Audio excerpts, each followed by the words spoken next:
Julius, the baby of the world. When you have a new baby in your family, that is a big change. And some people love it right away and they can't wait. And some people think it's kind of a hard change. And sometimes you feel both ways. So here is a story about what happens in one family when they get a new baby in their family.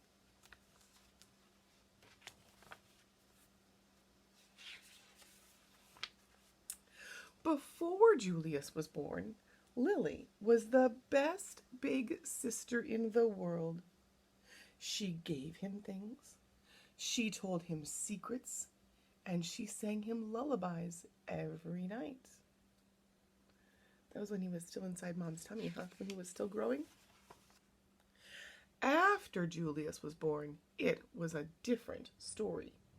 Lily took her things back. She pinched his tail and she yelled insulting comments into his crib. "I am the queen," said Lily, "and I don't like Julius." But her parents loved him. They kissed his wet pink nose.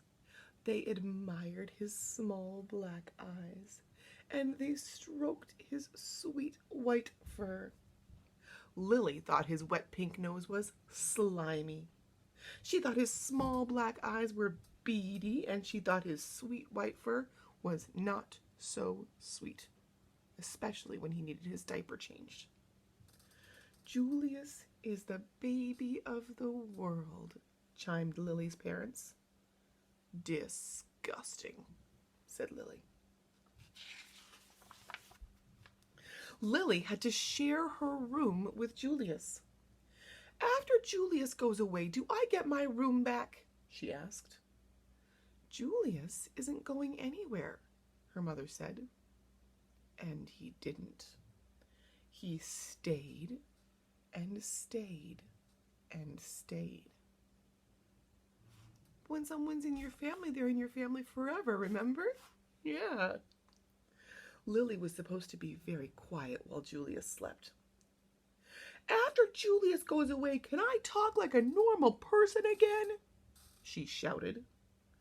"Julius isn't going anywhere," said Lily's father. And he didn't. He stayed and stayed and stayed.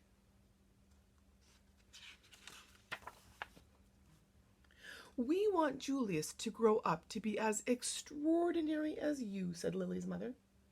"So we must tell him constantly how beautiful he is and how much we love him." When no one was looking, Lily had her own idea. "You're yucky." "We want Julius to grow up to be as clever as you," said Lily's father. "So we must sing him his numbers and letters whenever possible." When no one was looking, Lily had her own idea. 381596 AJKZBSC. She's teaching him the wrong things on purpose. Lily's parents were more than a bit doubtful about leaving the two of them alone together. Lily tried to frighten Julius with her nifty disguises. She learned magic and tried to make him disappear. When that didn't work, she simply pretended he didn't exist. "Baby? What baby? I don't hear anything." Lily spent more time than usual in the uncooperative chair. She had to go take a break and think about her choices, huh?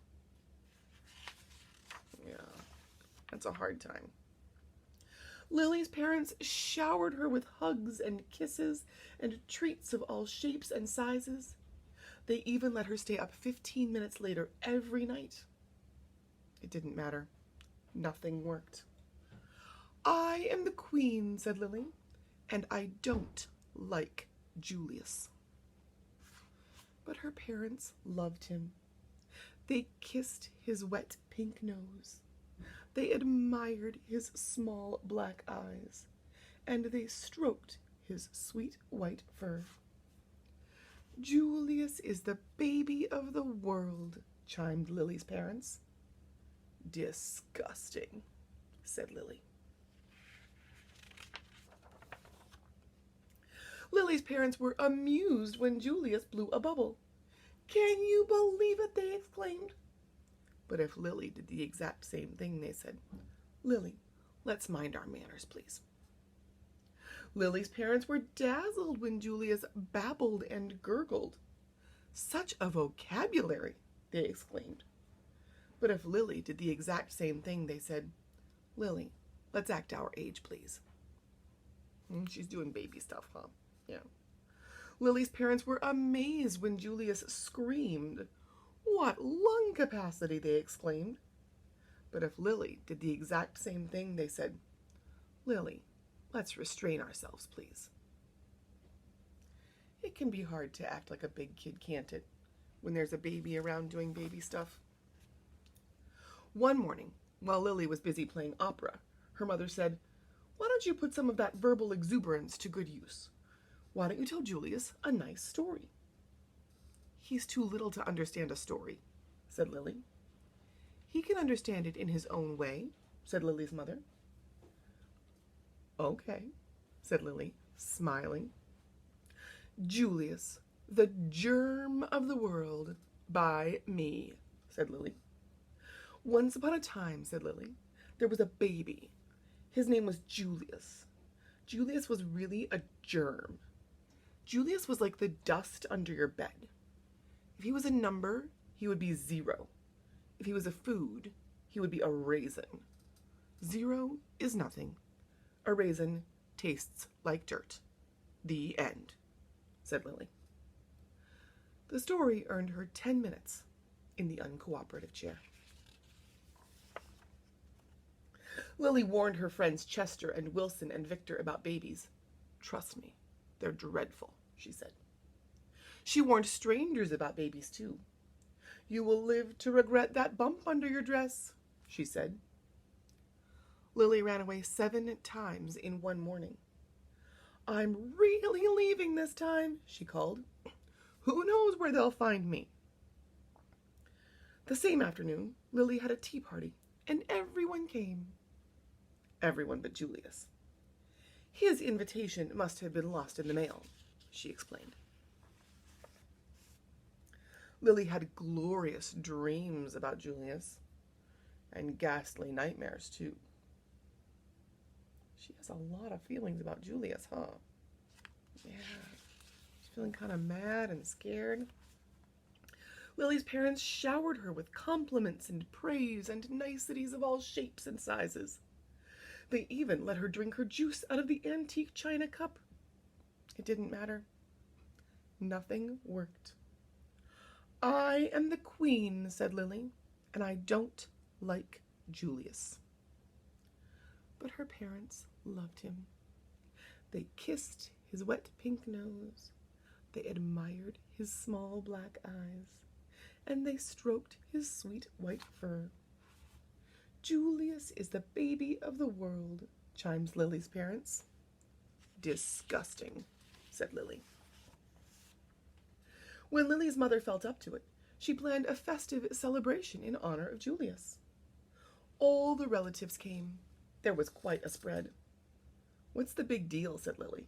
Haven't they all seen a silly lump before? Apparently not.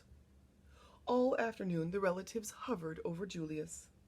They kissed his wet pink nose. They admired his small black eyes, and they stroked his sweet white fur.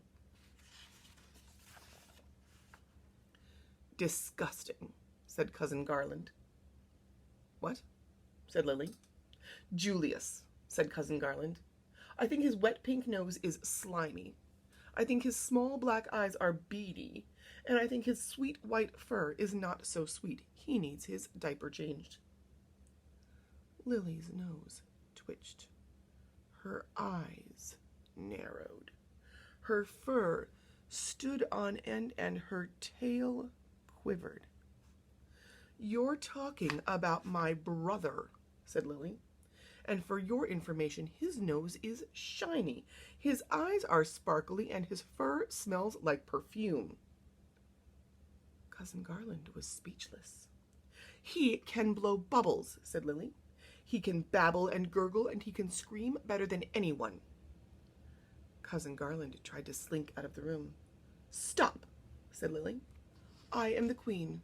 Watch me closely. Lily picked up Julius. She kissed his wet pink nose. She admired his small black eyes, and she stroked his sweet white fur. Your turn, said Lily, handing Julius over to Cousin Garland. Kiss, admire, stroke, Lily commanded. Now repeat after me, said Lily. Julius is the baby of the world. Julius is the baby of the world, said Cousin Garland. Louder, said Lily. Julius is the baby of the world. And from then on, he was, in everyone's opinion, especially in Lily's.